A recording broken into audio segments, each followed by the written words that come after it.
Hi, Laura. Hey, happy Thursday. Happy Thursday to you as well, and happy February. It's wild to think how fast the year's been going by. It feels like it was just January 1st, not It's even a week ago. crazy. And very crazy world with lots of fun things going on in the social media space as well too. So lots of fun updates to break down. But before we get into it, how's the week for yourself so far? Any exciting things going on in your world? The week is good. We're in kickoff mode at Hootsuite, feeling very inspired. So I don't know, it's an exciting week and feeling overall pretty good. How about you? Yeah, I feel like lots of companies are going through their start of year kickoffs. It's a great time to get excited for the year ahead, and I'm looking very much forward to it myself. Jumping into the updates this week. So one on the more personal side, but LinkedIn removing its creator mode option. So some of these new buttons and different things you can do to set up on your profile. But don't worry, it's not that they're going away. It's that they've realized this is very valuable, so they're making it available to all users across the platform. Personally, I've been enjoying it. Some of the button options, being able to display different skills as well too, in a more consolidated way has been great to help build sort of the personal brand.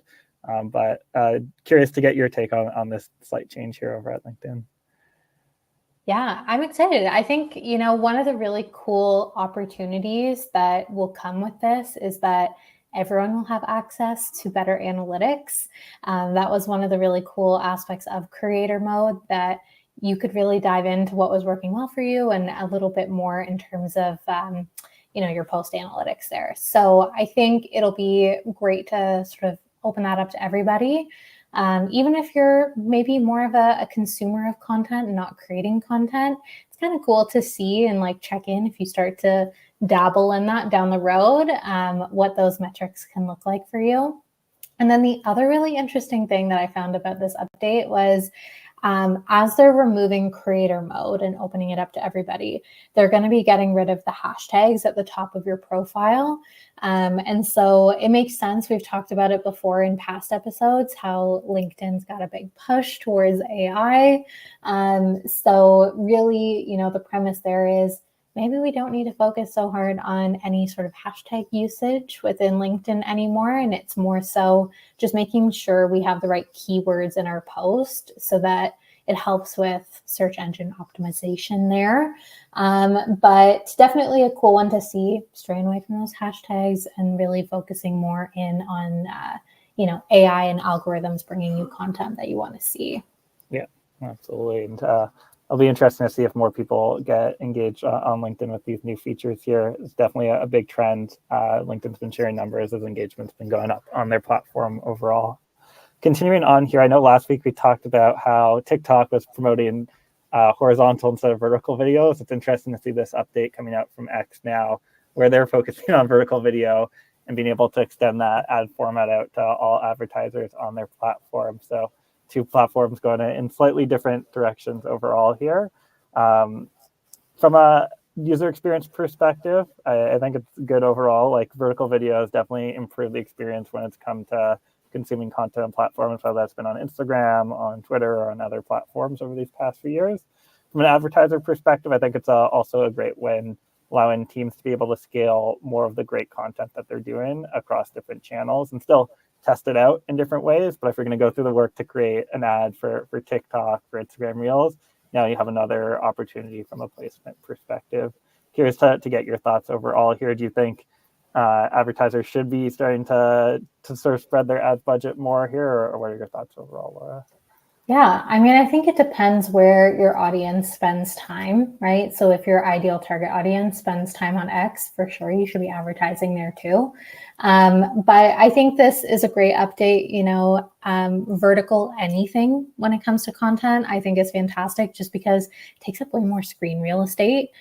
So it's more impactful, to really stand out to people. I thought it was really kind of funny as well, though, just because as I was reading about this update, I'm reading about how X is saying they're now a video first platform. And I'm like, what? No, I know it for the written word. So I think, we're going to see a huge shift into video perhaps for X. There were some stats that stood out to me where it was like, if you've got video in your tweet, you can get up to 10 times more engagement than non-video vertical sort of posts. And vertical content accounts for more than 20% of total platform usage. So, it goes to show if you're not creating video for X yet, maybe it's something you want to dabble and experiment with in 2024, see how it does for your strategy. But it's interesting to see lots of video pushing across all social networks, but the fact that X is really diving into it too, good to experiment with. So yeah.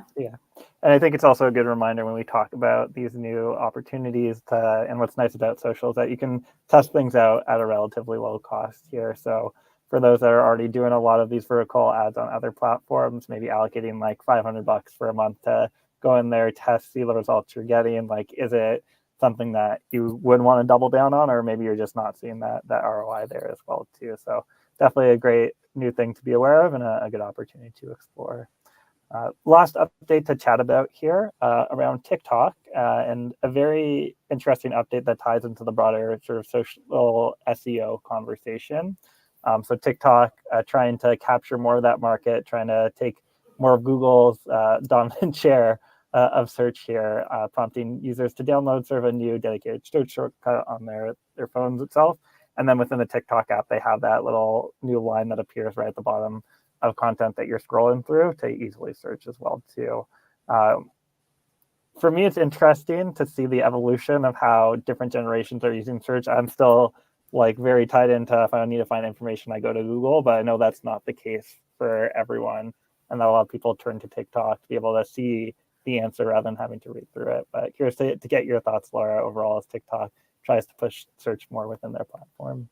Yeah, you know what? They're playing into how some folks are using the platform, which is really cool to see. Like, I personally go to TikTok first to find sort of answers to different questions or searchability. So I'm excited for the update. I think it's a good one. That's not to say, that search on Google will ever sort of diminish. It's such a giant. So I think it's really just giving folks two options to go to, social and then like deep diving into website and answers there on Google. But I think it's really cool. And, maybe having that dedicated sort of shortcut there makes it that much easier for people to find different answers or products or services that they might be looking for, businesses. So I think it's a really cool one just because discoverability is so big when it comes to TikTok. Yeah, and I think it's always a great reminder for brands too, whenever we talk about this subject, that taking some time as you're creating content to make sure it is SEO friendly can be so important just to get in front of new audiences, new eyes, be that top result as people do search. So things that I always encourage people to be thinking about, one from a copy perspective, making sure to use common terms that people will search rather than trying to get too specific there. There's opportunities to leverage things like tags within TikTok as well too, making sure to take advantage of the tools that those systems can give you to get the most reach possible. And also too, and this will be interesting to see in the long term, Google definitely encourages brand authority, being able to be an expert in your space or your subject as well. I think from a TikTok perspective, for those brands trying to build their own niche in their own home there, being able to have that perspective, that clear view to be that ranking authority when those do come up there. Perfect. On to the question of the week here. A great question that you had been chatting about with some of our customers this week around how to break down silos and then really help departments within your company shine on social. Often a lot of companies think of social as a marketing focus and usually sort of a very small part of marketing overall. But as we come to see in the past 5 to 10 years, it's just become more and more important in terms of how consumers connect with brands. So we'd love to get your thoughts, Laura, and your advice for companies that are looking to try and make social more democratized across the company and really help promote that as part of the DNA of what they do on a day-to-day.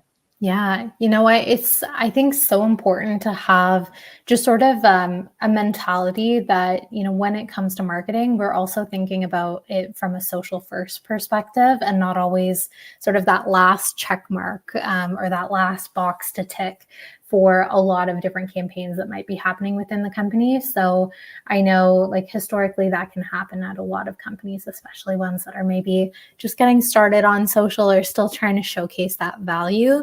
So when it comes to breaking down silos, there's a couple different ways that you could do it. The first one is maybe having an editorial committee. You get together once a quarter, have one spokesperson from different areas of the business, whether it's different product lines that you sell. Maybe it's, the marketing team, maybe it's folks within HR. So have one person that will come to this quarterly editorial meeting and tell social what's come down the pipeline, what's important, for your area of the business over the next couple months there. It's also a really good way to feed off of each other and have all of these other departments speak to one another and see what they're up to. So I love, love, love when companies have sort of a quarterly editorial meeting, because I think it's so valuable just to have everyone be up to date on what others are doing.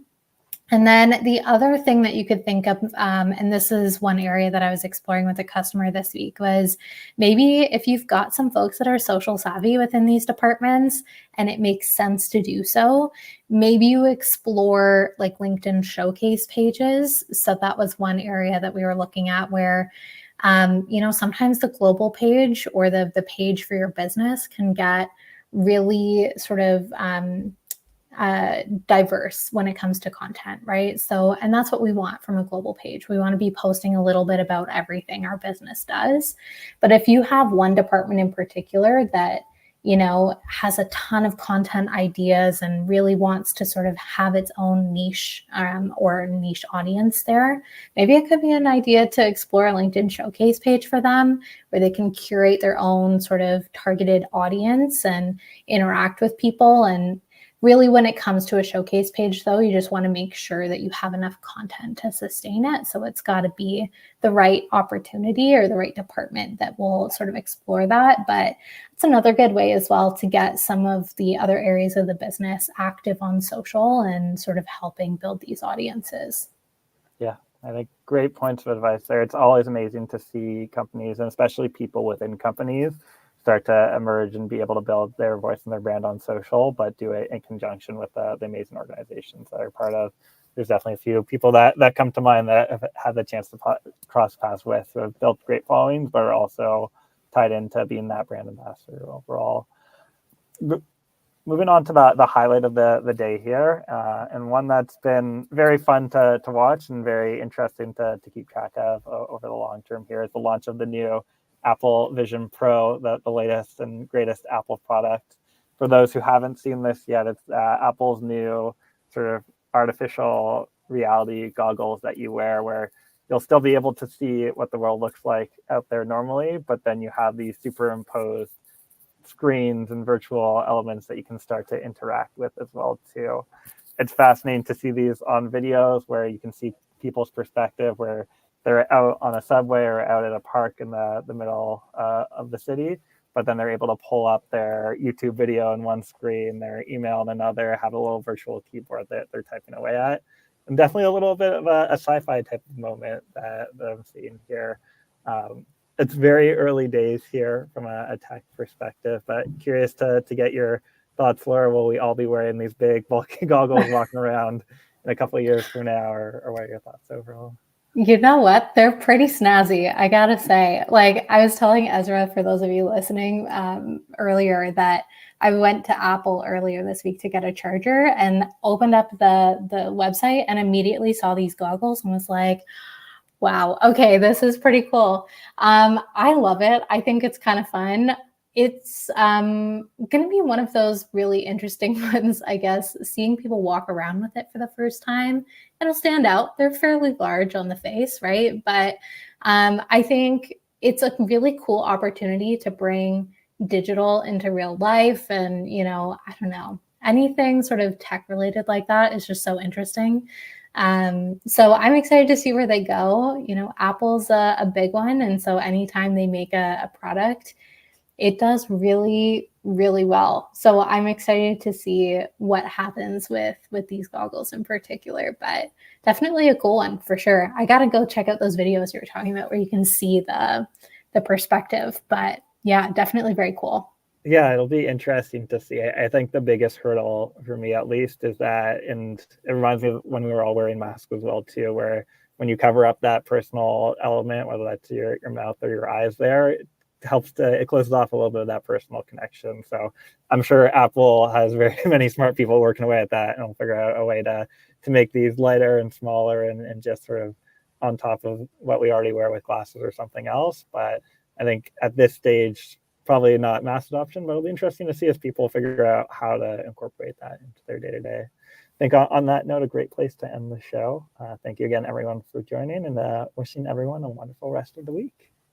Have a good day, everyone.